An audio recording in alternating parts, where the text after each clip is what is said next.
기독교 영성개론 9강 제도개혁 시대의 영성을 강의하도록 하겠습니다. 첫 번째로 그 배경을 좀 살펴보겠습니다.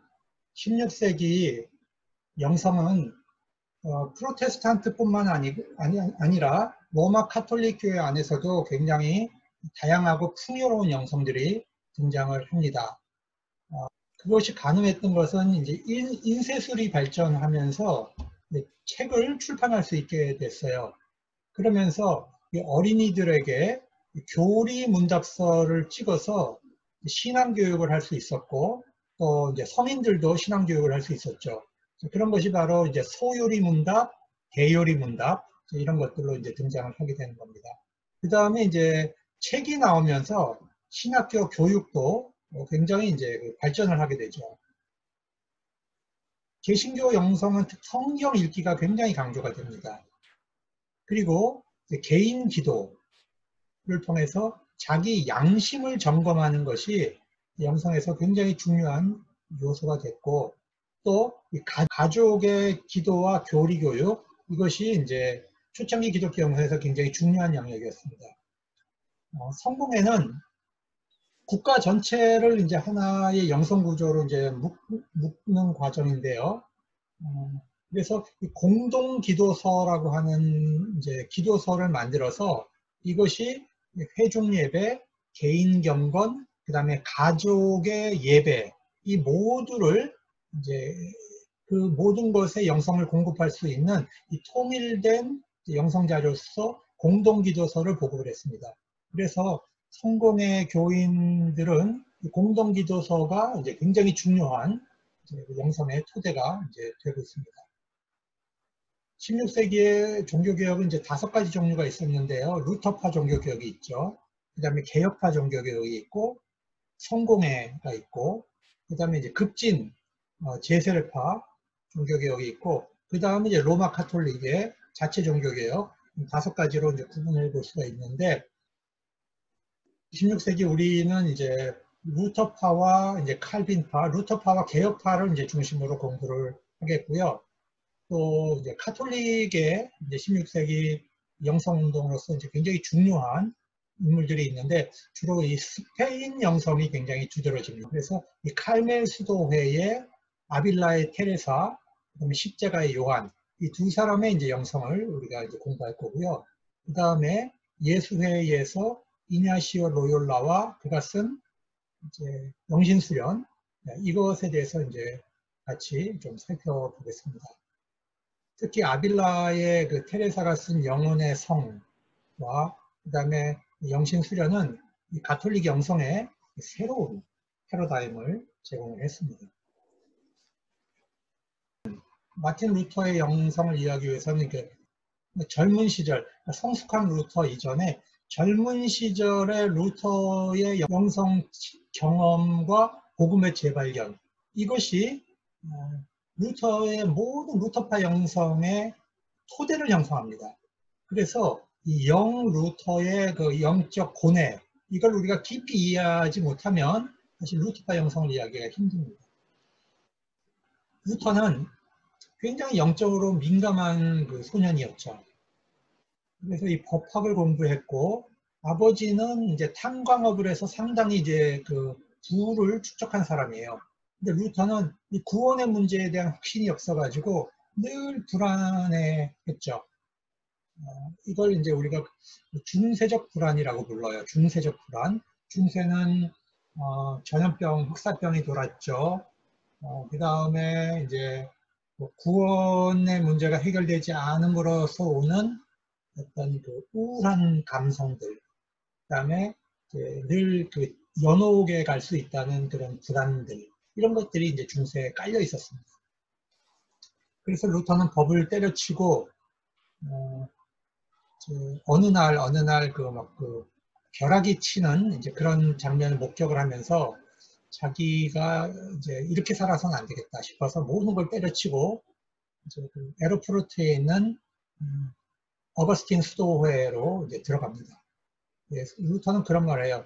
내가 밥을 벌어먹기 위해서 수도에 들어간 것이 아니다. 구원의 문제가 해결되지 않아서 수도에 들어간 것이다. 나중에 루터가 이제 그런 글을 씁니다. 그러면서 루터는 이제 수사로서 삶을 사는데, 그 당시에 이제 그 비텐베르크 시에서 새로운 대학을 세웠어요. 비텐베르크 대학에 가서 성경 신약을 공부하는데 수사로서 독일 어거스틴 스토어의 총장이었던 분이 요한 폰 슈타우피츠라는 분인데, 이분이 굉장히 그 영적으로 훌륭한 분이에요. 그래서 이 슈타우피츠의 그 권고를 받아서 신약을 공부하고 박사가 되고, 그리고 거기서 이제 성서학 교수로서 이제 그 신학부의 학생들을 가르치게 됩니다. 그런데 이 비텐베르크 대학의 신학과의 교수들은 주로 어거스틴 수도회의 수사들로 교수진들이 구성이 되어 있었습니다. 신학부 학장이 바로 슈타우피치였어요. 이 사람은 이제 굉장히 유능한 헬라어 학자였고, 목회자로서도 굉장히 이제 공감 능력이 탁월한 그런 이제 목회자여서 루터에게 굉장히 중요한 영적인 인사이트를 이제 제공했습니다.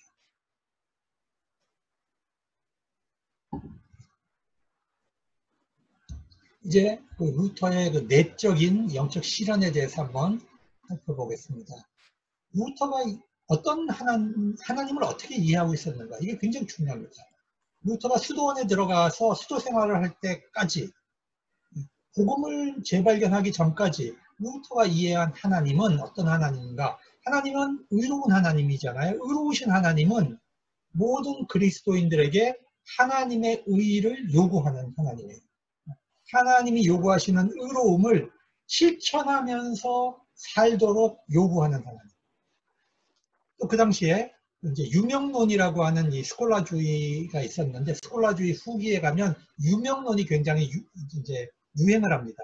유명론에서는 뭐라고 얘기하냐면, 성례전이나 뭐 어떤 그 인간의 이해를 가지고도 하나님을 알 수는 없다. 그러면 어떻게 구원받아야 되느냐? 네가 할 수 있는 한 최선을 다해라. 최선을 다하면 하나님께서 그것을 보시고 구원하신다. 이런 거예요. 그러다 보니까 결국엔 이것조차도 공로 구원이죠. 그런 생각을 갖고 있는 데다가 하나님은 실패자를 잔혹하게 처벌하고 지옥에 보내는 그런 끔찍한 세계의 통치자, 그런 통치자로서의 하나님 이미지가 루터를 사로잡고 있었던 겁니다. 그래서 루터는 훗날 그런 얘기를 해요. 하나님의 의라는 단어를 자기가 성경에서 읽을 때 그것이 가장 견디기 힘든 단어였다. 회개하라, 참회하라는 말보다 더 견디기 힘든 끔찍한 단어가 하나님의 의라는 단어였다는 거예요. 왜? 하나님의 의는 도저히 자기가 이룰 수 없는 의이고, 그 의를 이루지 못했을 때는 하나님이 자기를 지옥에 보내시는 그런 처벌을 하시기 때문에 하나님의 의라는 말이 너무너무 고통스러운 경험이었던 것입니다. 그리고 참회하라, 이제 회개하라고 성경에서 얘기하는데, 여러분 이제 저를 좀 봐주세요. 중세 시대에 회개하라는 의미는 뭘로 들리게 되냐면 고해성사하고 연결이 돼요. 그렇죠? 회개는 고해성사잖아요. 개인이 하나님 앞에 죄를 고백해가지고 용서받는 게 아니잖아요. 그죠? 교회에 가서 고해성사를 하고 용서를 받는 겁니다. 그러니까 결국에 회개는 우리가 이해하고 있는 그런 회개가 아니고요. 이 중세시대의 회개라고 하는 것은 형식주의적인 이 고해성사를 의미하는 거예요. 고해성사. 이 고해성사는 네 가지 구조를 갖추고 있어요. 첫 번째, 이제 죄책감, 회오라고 하는데, 이 죄책감, 양심의 가책, 이런 것이 생기면, 두 번째로 신부를 찾아가서 고해를 한단 말이에요. 자기 죄를 고백한단 말이에요. 그러면 신부가 예수 그리스도의 이름으로 예수 그리스도의 속죄의 능력을 의지해서 사죄를 선포합니다. 그 다음에 해야 되는 게 뭐냐면 보속을 해야 되는 거죠. 보속이라고 하는 것은 자기가 하나님 앞에 범죄했던 만큼 하나님 앞에 공로를 쌓아야 되는 것이죠. 이것이 바로 회개입니다. 이것이 참회하라, 참회해라, 페니턴스 참회하라 했을 때는 고해성사 시스템을 이제 의미했던 겁니다. 그러니까 루터가 성경을 읽으면서 참회해야 된다는 건 결국 뭐와 연결이 되냐면 이 선행과 연결이 되는 거예요. 선행. 공로와 연결이 되는 거죠. 그랬을 때 회개하라고 했을 때 자기가 실천했던 선행이 또 괴로운 거예요. 왜? 자기의 동기가 죄 용서 받기 위한 동기가 아니라 이건 뭐예요? 벌을 피하기 위해서 선행을 해야 되는 거잖아요. 진정한 회개가 아니죠. 진정한 회개가 될 수 없는 거죠. 그러니까 하나님이 공포고 두려운 하나님이고 하나님이 나를 징벌하시는 그 폭군과 같은 하나님이기 때문에 그 벌을 피하기 위해서 내가 억지로 선행을 하는 거기 때문에 사랑에서 우러나오는 선행이 아닌 거예요. 이것조차도 괴로운 거예요, 사실. 그러니까 루터는 참회하라고 했을 때 그것도 괴로웠다는 거죠. 진실하지 않으니까. 하나님 앞에 진실된 게 아니었기 때문에. 그래서 죄로 인해서 매일매일 실패하는 자기, 그 다음에 의심, 이것이 자기에게 악몽이었고, 또 선행을 하고 나서도 자기가 행한 선행의 동기에 대해서 늘 이제 그 번민해야 되는 그런 것이 또 악몽이었다는 거죠. 이것은 결국 자기에게는 지옥의 경험이었다. 영적인 도덕적인 절망의 경험이었다. 이것을 루터가 얘기하고 있습니다. 그래서 루터에게는 결국 뭐가 왔냐? 영적 시련이 왔는데 이게 뭐냐면 안페크툼이라고 하는 거예요. 안페크툼. 독일어인데요. 이것은 나에게 의를 요구하시고 실패했을 때 지옥에 보내는 하나님에 대해서 병리학적인 반감이에요. 하나님이 싫은 거죠. 하나님을 미워하게 되는 시련. 그것이 이제 온 거죠. 루터에게. 그러니까 하나님을 사랑할 수 없는 거예요. 네. 루터가 이해한 하나님은 절대로 사랑할 수 없는 하나님이에요. 공포의 하나님이에요. 자기를 지옥 보내는 하나님입니다. 이렇게 이제 괴로워하고 있었습니다. 수도회 안에서. 해결의 방법이 없었습니다. 루터의 모습이고요. 루터가 어렸을 때 이제 자랐던 고향 마을과 루터의 어린 시절의 공부방입니다. 그다음에 루터가 학창 시절에 이제 생활했던 그 집입니다. 자기가 그 벼락치는 것을 보면서 에르푸르트에 있는 이제 어거스틴 수도회에 자기가 이제 들어가죠. 여기 들어갑니다. 굉장히 엄격한 봉쇄 수도입니다. 그러다가 이제 루터가 슈타우비치에게 계속 고해성사를 했는데 슈타우비치가 루터가 너무 괴로워하니까 굉장히 영적인 힌트를 줘요. 그게 뭐냐면 신약 성경에 나타나는 회개, 메타노이아는 이런 그 교회가 요구하는 참회가 아니었고 그것보다 굉장히 풍부한 것이다. 우리가 해야 하는 참회는 하늘의 폭군을 만족시키는 그런 공로가 아니라 인격 전체로 방향을 전환하는 회심이다. 하나님께로 우리의 인생의 방향을 바꾸는 것이 바로 회개다. 그리고 회개는 하나님을 사랑하는 것이다. 자, 이런 말을 해줘요. 이게 굉장히 루터에게는 진짜 깜깜한 동굴에 들어오는 하나의 신랄 같은 희망이었죠. 하나님을 사랑해야 된다고? 자, 이 말이 너무 충격적인 것이었습니다.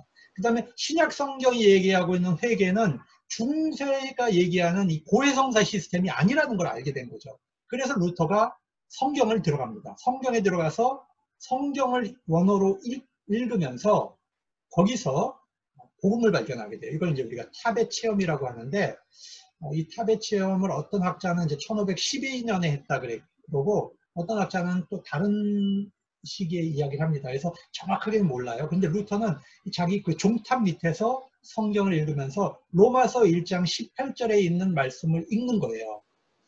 복음에는 하나님의 의가 나타나서 믿음으로 믿음에 이르게 하나니 기록된 바 오직 의는 믿음으로 말미암아 살리라 함과 같으니라. 자, 이 말씀을 읽는데 여기서 이제 충격을 받은 거죠. 하나님의 의가 자기가 성취하는 것이 아니라는 거죠. 자기가 성취하는 것이 아니고 하나님의 의는 복음 안에 있다는 거예요. 이게 복음이 누구냐면 예수 그리스도예요. 예수 그리스도의 복음 안에 하나님의 의가 있고 그것을 믿음으로써 우리가 믿을 때 하나님 내 바깥에 있는 의가 나에게 덧입혀진다는 거예요. 그것을 보고 하나님이 의롭다고 인정하신다는 거예요.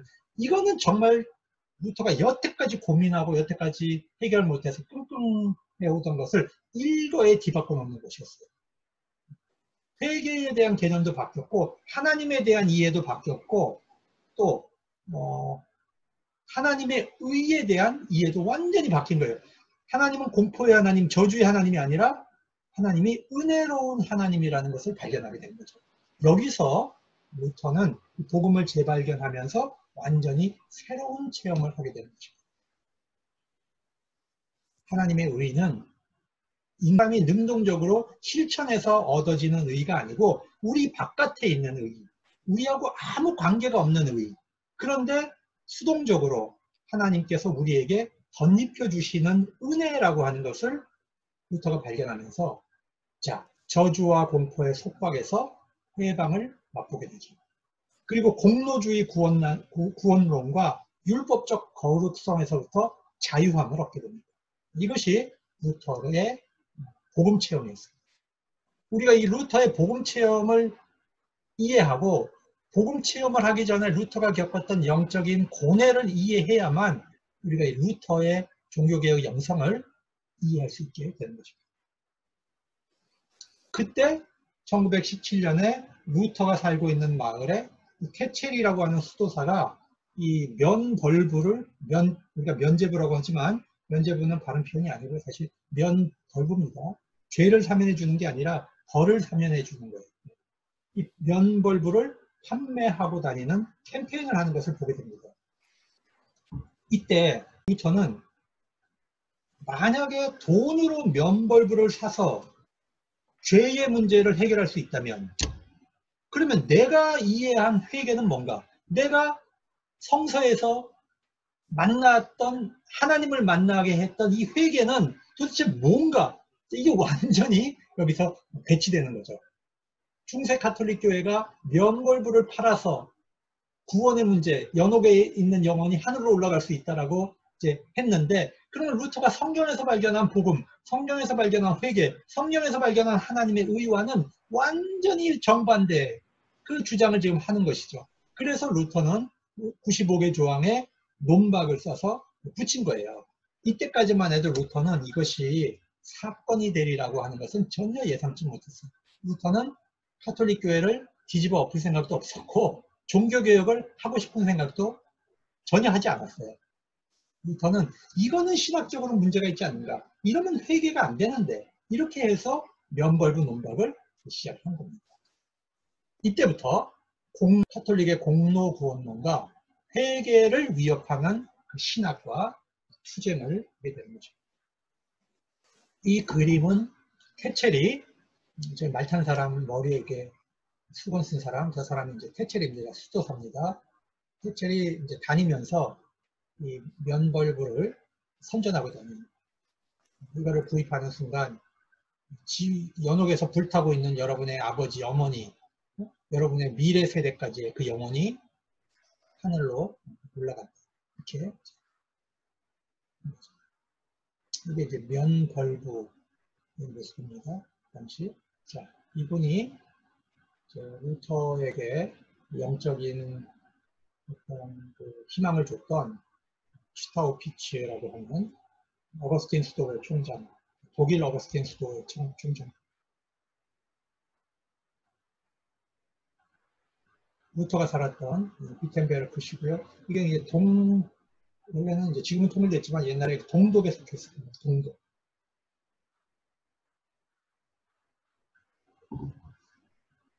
이게 비텐베르크 성입니다. 이쪽으로 가면 여기에 교회가 있습니다. 여기 교회 정문이 이쪽 부분에 있습니다.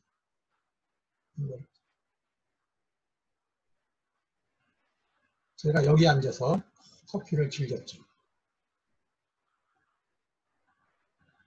이게 이제 루터가 살았던 비텐베르크 대학 안에 있는 그 하우스입니다. 루터 하우스가 크게 3개가 있는 거예요. 루터 하우스가 루터가 자란 마을, 그 다음에 루터가 학창시절에 살았던 집, 그 다음에 비텐베르크 대학에 있는 이 루터의 교수, 사택, 이것이 다 세 개의 루터하우스입니다. 이게 이제 비텐베르크 교회 입구의 모습입니다. 여기다가 이제 이걸 붙였죠. 이렇게 95개 조항의 문서를 라틴어로 붙였어요. 독일어로 안 붙이고 라틴어로 붙였다는 건 뭐냐면 학자들끼리 한번 토론해 보자는 뜻이 있어요. 종교개혁을 하려고 한 게 아니에요. 학자들끼리 토론해 보자. 이게 과연 정당하냐, 신학적으로. 그런데 그 당시에 이제 인쇄술이 발달돼 있었기 때문에 애들이 이걸 띄어다가 그냥 인쇄기에 넣고 돌려버린 거죠. 네. 그래서 들불처럼 퍼져나가기 시작했고, 교황청에서는 별거 아니라고 생각했어요. 처음에. 이게 이제 이렇게 커질 줄은 아무도 예상을 못했던 겁니다. 자, 그리고 루터의 영성을 이해하려면 루터의 그 어린 시절의 영적 고뇌와 복음의 재발견, 그리고 또 하나 중요한 게 십자가의 신학이라고 하는 것입니다. 1518년 루터는 독일 하이델베르크에 가서 자신의 신학적인 입장을 밝힐 기회를 얻게 됩니다. 자기의 입장을 논박할 기회를 얻게 되죠. 여기서 굉장히 중요한 이야기를 합니다. 루터는 십자가의 신학과 영광의 신학을 대비시켜서 진정한 신학은 십자가의 신학이라고 하는 것을 얘기를 합니다. 그 내용을 한번 살펴보겠습니다. 십자가의 신학은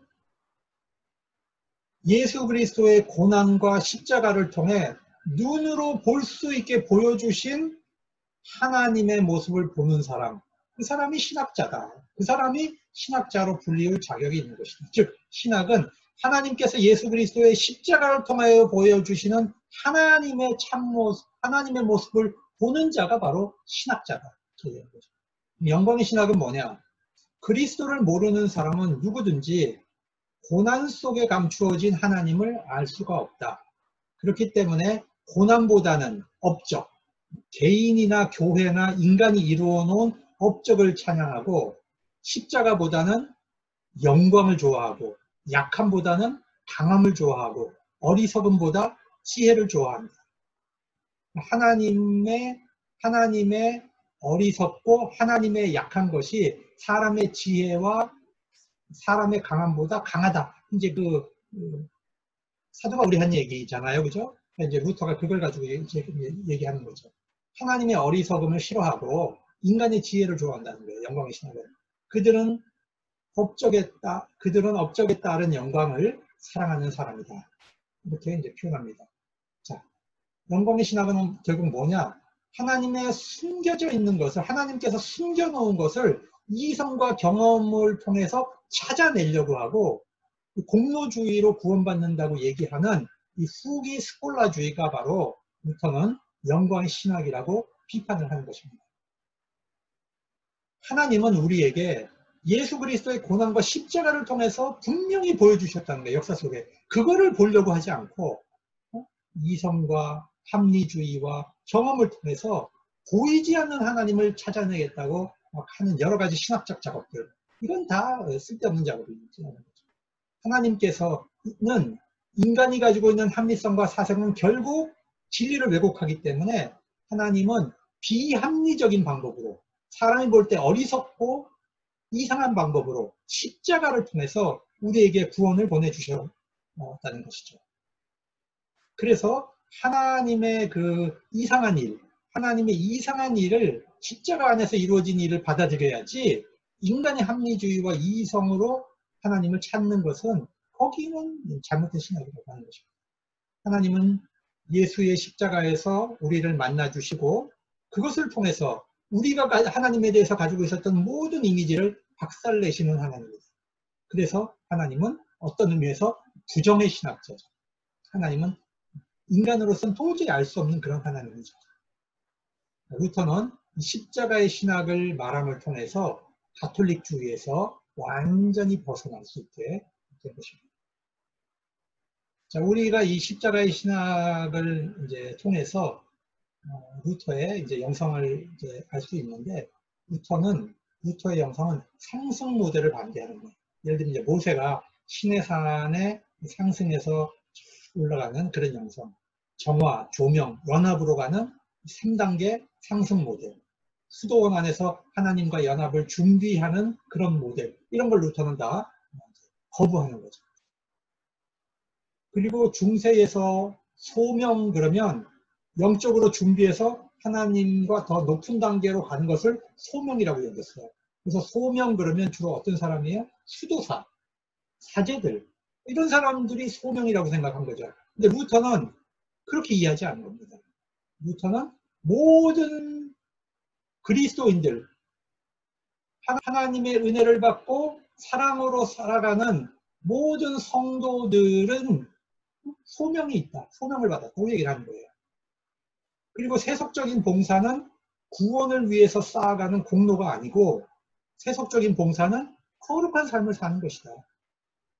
루터의 영성 모델은 날마다 죽고 날마다 부활하는 그런 바울의 모델을 따르고 있다고 보는 것입니다. 자, 그런 차원에서 본다면 그리스도의 고난에 참여하는 것이 영성이라면 여러분 돈 많이 벌고 직장에서 직위가 올라가는 것을 은혜라고 여기는 그런 번영신학은 루터의 영성의 관점에서 보면 이단 신학이에요. 루터의 영성에서 이제 신비주의를 살펴보겠습니다. 자, 루터는 성경을 읽었고 성경에서 복음을 발견했고 어거스틴을 통해서 교부들의 신학 사상을 많이 읽었습니다. 또 하나 루터 영성의 중요한 그 소스가 뭐였냐면 독일 신비주의입니다. 루터가 에크하르트 작품을 읽었고요. 타울러 작품을 읽었고, 그 다음에 14세기에 기록된 이 독일 신학을 이제 루터는 독일어로 번역을 해서 출판을 합니다. 자기 삶에서 독일 신학이 성경 다음으로 큰 영향을 줬다고 얘기했어요. 그래서 루터는 자연스럽게 신비주의 안에 있는 부정의 신학 전통, 그러니까 하나님은 완전히 인간에게 드러나시는 하나님이 아닌 거죠. 하나님은 우리가 알 수 없는 그런 하나님이신 거죠. 인간의 합리주의와 이미지와 경험으로는 알 수 없는 하나님의 전통, 그 부정신학의 전통을 루터는 가지고 있는 것입니다. 그 다음에 베르나르가 얘기했던 그 영적인 결혼, 그리스도가 신부가 되시고 성도가 신부가 되고 그리스도가 신랑이 되는 그 신비적 연합의 전통, 이런 것들을 루터는 그대로 받아들였습니다. 그런데 루터는 관상적 접근하는 것을 별로 좋아하지 않았습니다. 왜냐하면 관상적 접근이 잘못되면 인간의 경험 안에 하나님을 가두는 것이 되어버려요. 특별하고 특수한 종교적 경험이 하나님을 우리에게 알려주는 게 아닙니다. 정말 세상 사람들이 볼 때는 이상하고 엉뚱하고 우스꽝스럽고 미련하게 보이는 십자가 사건이, 그 십자가 사건 안에서 하나님은 우리에게 하나님을 계시하시고 알려주시는 거예요. 그런데 이 신비적 체험을 극단적으로 강조하는 사람들은 자기의 체험 안에 하나님을 가두려고 하는 거예요. 이것이야말로 루터는 가장 나쁜 우상숭배라고 보는 것입니다. 그러면 신앙은, 우리 영성은 하나님을 통제하고 장악하려는 인간의 그 죄성, 인간의 욕망을 파괴하는 것에서부터 시작이 되는 거예요. 교회를 암만 오래 나오고 평생을 예수 믿고 그 사람이 성경을 100번, 1000번 읽었어도 그 사람의 동기가 하나님을 장악하고 통제해서 자기가 뭔가를 능력을 가지려고 하는 그런 식의 신앙이라면 그건 절대로 신앙의 진정성이 아니에요. 그것이야말로 자기를 숭배하는 우상숭배입니다. 하나님을 이용해서 자기를 숭배하는 우상숭배입니다. 루터가 제일 싫어했던 게 자기의예요. 자기의. 하나님을 통제하고 하나님을 장악하려고 하는 인간의 죄성이 파괴될 때, 그때 신앙이 시작되는 것이죠. 그래서 이 관상을 통해서, 관상이라는 특수 경험을 통해서 하나님을 체험할 수 있다라고 얘기하는 것을 루터는 싫어하는 겁니다. 받아들일 수 없는 거죠. 왜? 십자가에 달리신 하나님을 통해서 하나님은 우리에게 명백히 보여주셨기 때문에. 그래서 루터는 신비주의 전통을 가지고 있지만 그런 극단적 관상 전통은 좋아하지 않는 것입니다. 자, 루터는 이런 얘기를 한번 합니다. 급진 종교개혁자들이 있었잖아요. 그 당시에 그 레디칼 리포메이션. 이 사람들 주로 신비주의자들이거든요. 그래서 급진 종교개혁자들은 이제 예언하고 성령의 감동을 받아서 예언하고 은사를 발휘한다. 이제 이런 얘기들을 했어요. 루터가 1522년 1월 13일 날 멜랑히톤에게 이제 쓴 편지가 있는데 그 멜랑히톤 편지 안에는 이런 말이 쓰여져 있습니다. 그 예언자들에게, 그 예언자는 바로 이 제세력파 사람들이죠. 그 예언자들에게 그들이 영적 고통과 신적인 탄생, 죽음, 지옥을 경험했는지를 물어봐라. 만일 그들이 영적 감각의 목록만 늘어놓는다면 그들의 말을 들을 필요가 없다. 이거 굉장히 중요한 말입니다. 여러분 여기서 뭘 경험했냐, 그 사람들이 뭘 경험했냐, 영적 고통, 자기가 겪었던, 자기가 복음을 발견하기 위해서 자기가 지옥의 고통을 경험했던 그 경험을 경험했냐. 그리고 신적인 탄생, 여러분 신적인 탄생이라는 표현은 에카르트가 한 거죠. 우리 영혼 안에 성자의 탄생이라는 개념이 있었죠. 이걸 지금 루터가 쓰고 있어요. 신적인 탄생을 경험했는가, 그리고 죽음과 지옥을 경험했는지를 물어봐라. 그것이 있다면 그 사람은 복음을 만난 것이고, 그것을 경험하지 않았다면 그거는 진정한 그리스도인이 아니라는 거예요. 여러분 이거 잘 우리가 한번 새겨봐야 됩니다. 오늘날 교회 안에 많은 그리스도인이 있는데 정말 영적 고뇌를 통해서 자기를 죽이고 죽음을 경험하고 하나님이 나를 죄 때문에 버렸다고 하는 그 영적 고통을 경험하고 복음을 만난 사람인지, 그거 아니고 그냥 교회만 다니는 사람인지, 여러분 여기서 결국에는 진정한 그리스도인과 그리스도인이 아닌 사람이 갈려지는 거죠. 자, 루터는 이 에크하르트의 이제 용어를 쓰고 있는데, 자, 루터는 이런 말합니다. 유기를 경험한 지옥의 경험을 한 사람의 영혼 안에 하나님으로부터 버림받은, 십자가에서 버림받아 본 그런 경험이 있는 영혼 안에 말씀의 탄생이 일어납니다. 그러니까 성자의 탄생은 하나님의 철저한 심판의 경험을 경험한 사람 안에 영혼이, 성자가 탄생한다. 이렇게 얘기하는 겁니다. 이것이 바로 에크하르트와 루터의 차이점이죠. 십자가에서는 우리가 진노와 은혜를 같이 체험하는 것입니다. 참 모순적이죠. 그래서 모든 그리스도인들은 의인이며 동시에 죄인이다. 왜? 우리는 십자가에서 진노를 경험하고 은혜를 경험하기 때문에 하나님 앞에 섰을 때 우리는 죄인이며 동시에 의인입니다. 의롭다고 인정받았지만 우리의 존재는 아직 죄인이라는 것이죠. 자, 여기서 이제 재미있는 신학적 도출이 나와요. 자, 하나님은 이 합리주의, 이 스콜라주의자들의 그 이성적 작업으로부터 하나님은 자유롭습니다. 이 스콜라주의자들이 만들어 놓은 신학 안에 하나님은 갇혀 계시지 않아요.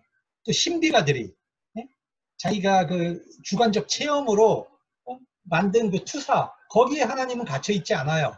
거기로부터 하나님은 자유로우십니다. 부정의 신학 전통에서 하나님은 그들의 개념과 이해 속에 하나님은 갇혀 계시지 않아요. 자, 거기로부터 우리 그리스도인의 자유도 나오는 겁니다. 그래서 루터는 수도 생활 안에서 하나님을 추구하는 영성을 비판하는 거예요. 왜? 우리가 살고 있는 이 현실 안에, 현장 안에서 하나님이 계시는데 왜 꼭 수도 생활, 특별한 장소, 특별한 직업, 특별한 영역 안에서 하나님을 만날 수 있다고 생각하느냐. 그래서 이 수도원적인 영성 추구를 루터는 부정하고 거부한 것입니다. 우리의 영적 거룩성은 수도원 안에 있는 것이 아니라 우리의 몸 안에도, 우리의 공적인 삶의 영역 안에도, 우리의 사회적 삶 속에서도 그리스도의 거룩성은 존재한다. 이렇게 되면서 루터는 과거의 거룩의 영역을 교회, 수도원, 이런 장소와 사람에게 묶어놨던 것을 이제는 풀고 우리 세상 속으로, 세속 속 안에 있는 거룩성으로, 세속성 안에서 거룩성을 찾도록 영성신학을 완전히 뒤바꿔 놓은 것이죠. 이것이 종교개혁 영성의 굉장한 공헌입니다. 자, 루터 영성의 특징을 이제 좀 살펴보면, 정리하면, 우리가 죄인으로서 하나님에게 심판받는, 하나님이 안 계시는 버림받는 경험을 한 사람이 회심과 재용서를 받고 변화를 경험할 수 있다. 하나님으로부터 버림받은 경험, 예수 안에서 하나님으로부터 우리가 버림받고 심판받은 경험을 하지 않으면 우리가 하나님을 믿고 회심하고 죄용서를 받았다는 건 다 거짓말이라는 거예요. 그 다음에 하나님은 숨어 계신 하나님이에요. 그래서 이성과 경험을 통해서 하나님을 만날 수 있는 게 아니고 오직 믿음을 통해서 임마누엘 하나님을 우리가 알게 된다는 것이죠. 그리고 십자가에 달린 예수 그리스도 안에서만 성도와 그리스도의 연합이 일어나는 것이죠. 그리고 영성에서 성도와 부활하신 예수의 연합에 대해서는 반대하는 입장이에요. 이거는 이제 저는 루터의 약점이라고 생각하는데, 이 부활하신 그리스도와 연합하는 것을 영광의 신학으로 보고 상승 모델을 거부한 것입니다. 루터 영성의 약점은 이런 거예요. 수동적인 의의를 강조하다 보니까 하나님께서 우리 편에 덧입혀 주시는 의의, 하나님이 우리에게 은혜로 주시는 의의, 그런 것만 우리가 강조하다 보니까 인간 편에서 하나님께로 가는 어떤 노력도 그 긍정적으로 보지 않는 거죠. 근데 우리가 한번 잘 생각해 보세요. 하나님이 우리 안에 살아있는 관계성을 만드시고 창조하신다는 생각을 우리가 하면 우리가 좀 적극적으로 사고할 수 있지 않을까요? 우리가 하나님께로 나아가고 하나님을 사랑하려고 하고 이런 의지의 긍정적인 모습도 우리가 볼 수 있지 않을까요? 루터는 그런 인간의 요소를 너무 부정적으로 이제 카톨릭과 이제 신학적 전투를 하다 보니까 너무 날을 세웠어요. 너무 칼을 많이 갈았어요. 그러다 보니까 상당히 많은 부분을 물을 버릴 때 같이 버려버린 거죠. 우리 그리스도 안에서 하나님을 향해 가는 적극성, 굉장히 나는 존중해야 된다고 생각합니다. 또 사도 바울은 부활하신 예수와 십자가에 달리신 예수를 분리하지 않았습니다. 근데 루터는 십자가에 달리신 예수와 그리스도의 연합은 굉장히 높이 평가하면서 부활하신 그리스도와 예수 성도의 연합은 굉장히 부정적으로 본 겁니다. 이 부분은 제가 볼 때 루터 영성의 약점이다. 낮아지는 그리스도에 대해서는 굉장히 이제 잘 평가하면서 높아지신 그리스도에 대해서는 잘 평가하지 않는 이런 루터파 신학의 약점이다. 그 다음에 공로주의와 투쟁을 하다 보니까 인간이 하나님께로 이제 친밀하게 나아가려고 하는 어떤 열정, 그것까지도 이제 무시하게 됐죠. 그래서 수도원 제도를 다 폐지해 버렸는데 저는 좀 이 부분은 아니다. 인간이 하나님께로 나아가려는 부분도 우리가 좀 부분적으로 인정할 수 있어야 된다. 이렇게 생각합니다.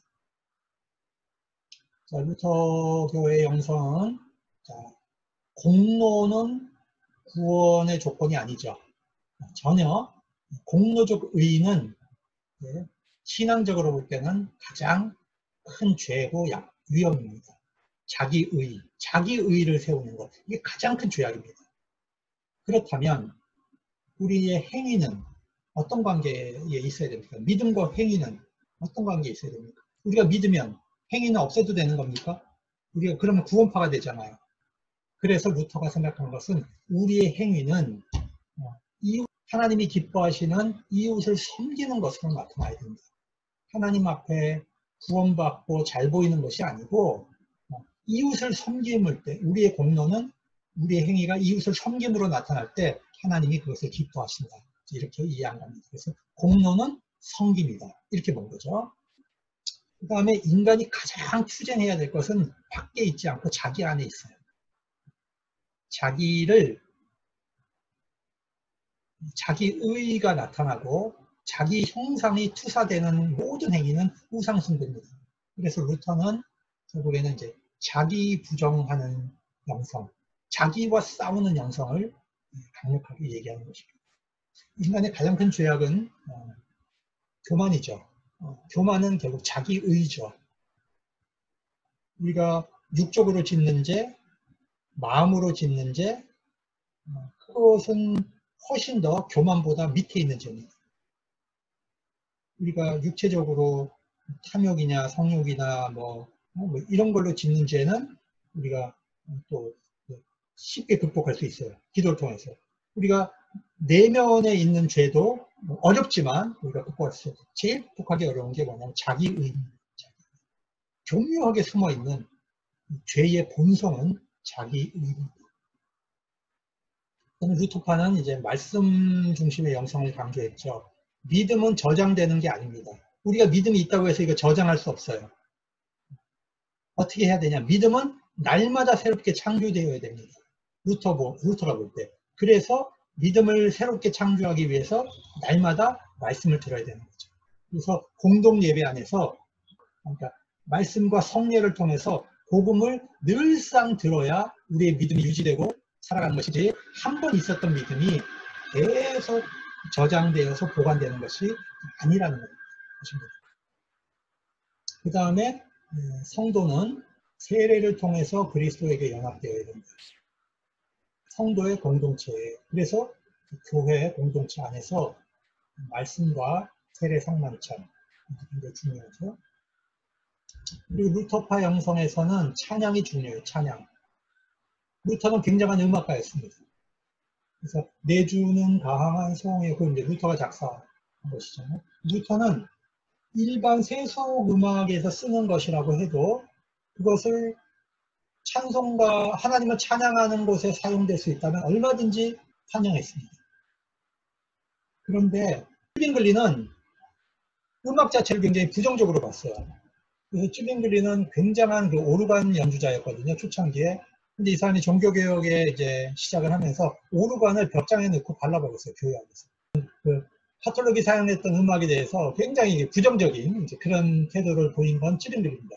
그런데 칼뱅은 그 중간에 있었어요. 하나님 찬양하는 건 무척 중요한데 어떤 찬양만 하게 했냐면 시편 찬양만 하게 했습니다. 그것도 사부 화음을 못 쓰게 했어요. 사부 화음을 쓰면 음악의 아름다움에 취해서 하나님에게 집중을 못하게 된다는 거예요. 그 음악에 집중을 한다는 거죠. 그래서 목적을 상실할 수 있다는 이유 때문에 시편 찬양을 하되 단음으로 부르도록 그렇게 이제 했습니다. 근데 루터는 음악적으로 굉장히 이제 화려한 풍요로움. 그래서 훗날 그 바흐 같은 사람이 나오잖아요. 루터파신 그 중에서.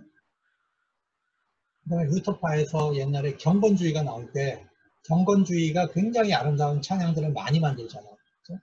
이런 것들이 루터파가 찬양을 통해서 신앙 고백하는 것, 이걸 굉장히 중요하게 여겼습니다. 그 다음에 이제 교리 교육을 중요하게 생각했는데 그 소요리 문답, 어린아이들 교육하는 소요리 문답은 굉장히 중요하면서도 핵심적인 이제 그 교리가 들어가 있어요. 은혜, 오직 은혜, 이신칭의, 삼위일체와 성육신 교리, 이것만 딱 집어넣어서 어린아이들에게 가르친다 합니다. 그래서 이 소요리 문답, 루터파 소요리 문답을 통해서 루터교회의 정체성을 만들려고 그렇게 했습니다. 그리고 루터파는 이제 정통교리를 지키기 위해서 카톨릭과 이제 투쟁을 했죠. 그렇다면 교리가 중요한데 그러면은 정의를 실천하는 일은 어떻게 해야 되나? 이게 이제 퀘스천으로 이제 오는 거예요. 공로적 행위는 저주받을 만큼 나쁜 일인가? 뭔 정의를 위한 실천, 이건 나쁜 것인가? 우리가 이제 한번 퀘스천을 가지면서 이 루터파가 갖고 있었던 교리와 이제 정의 사이에 균형을 이루는 거, 이것이 루터파에게 좀 필요한 일이었다. 보여집니다. 끝으로 루터파의 양성은 평신도 양성을 강조했습니다. 1520년에 독일 기독교 귀족에게 고함이라는 책에서 루터는 만인 제사장직을 굉장히 강조합니다. 여기서 세례받은 모든 기독교인은 하나님 앞에 평등하다. 직무와 사역에는 차이가 있습니다. 그 사람이 목사냐, 그 사람이 장로냐, 그 사람이 뭐 다른 직분이냐, 그 직무와 사역에는 차이가 있지만 그 사람이 하나님 앞에 가지고 있는 지위에 있어서는 모두가 평등하다고 보는 거죠. 교회 안에 있어서 특정한 계급이, 특정한 직무가 하나님과 가까운 자리에 있는 것이 아니라는 거예요. 모든 그리스도인들은 하나님과 전부 평등한 자리에 있다. 이렇게 본 것입니다. 이것은 루터 신학에 있어서 굉장히 중요한 부분이었는데 훗날 루터는 종교개혁을 하면서 영주들을 의존해야 됐죠. 영주들에게 지원을 받아야 됐습니다. 그러다 보니까 만인 제사장직을 사실은 이제 밀고 나가지 못했습니다. 또 그 당시 사람들이 너무 염세적이었어요. 너무 직분의 질서를 세우지 않으면 교회가 굉장히 어려워졌습니다. 그래서 시대적 한계 때문에 루터는 이론적으로는 만인제사장직을 강조하고 평신도 역성을 강조했지만 실천에 있어서는 그렇게 만인제사장직을 밀고 가지는 못했습니다. 그렇지만 루터의 평신도 영성은 훗날 평신도 영성이 발전되는데 굉장한 신학적 공헌을 한 것입니다. 자, 이렇게 해서 루터의 영성, 루터파의 영성 부분 강의를 이제 마치겠습니다.